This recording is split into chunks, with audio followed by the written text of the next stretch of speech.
Greenland should be part of the U.S. By what right does Denmark assert control over Greenland? The U.S. is the power of NATO. Nobody's going to fight the U.S. militarily over the future of Greenland. Because Denmark has planned all of this, their Prime Minister is Meta Bridgeton. She says any attack on Greenland would mean the end of NATO. The American president should be taken seriously when he says that he wants Greenland. But I also want to make it clear that if the United States chooses to attack another NATO country militarily, then everything stops. That is, including our NATO, and thus the security that has been provided since the end of the Second World War. Denmark is a member of the NATO, just like the United States. So what happens if one NATO country invades another? What are the rules for that? Don't hold your breath for an answer. I don't think they know it themselves. Meanwhile, Europe too has issued a statement. It's a joint statement by the leaders of the UK, France, Germany, Italy, Poland, Spain, and Denmark.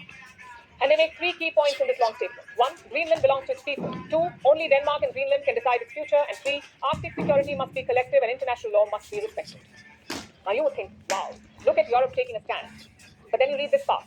The United States is an essential partner in this endeavor. It's a NATO ally, and through the defense agreement between the Kingdom of Denmark and the United States of 1951. 7 countries, 1 statement, 0 spines. And let's be honest, this was not diplomacy, this was submission. You have the US President openly threatening Greenland. You have his top aide saying no one will fight back. And this is Europe's grand response? A politely worded surrender note? The Denmark Prime Minister is right when she says an American invasion of Greenland will spell the end of NATO, because legally, NATO's charter is clear. When one member is attacked, all others must defend it. So here's the billion-dollar question. If the US attacks, who will come to Denmark's rescue? Germany says NATO will respond. And as far as Greenland is concerned, I can only say that Greenland, like the Faroe Islands, is part of the Danish kingdom. And since Denmark is a member of NATO, Greenland will, in principle, also have to be defended by NATO. And if there are further requirements to strengthen defense efforts with regard to Greenland, then we will have to discuss this together within the framework of the alliance. So will it be everyone except Washington? Or is Washington going to show up as both the bully and the bodyguard? Also do remember, the US is not just another NATO member. The US is the military backbone of this alliance.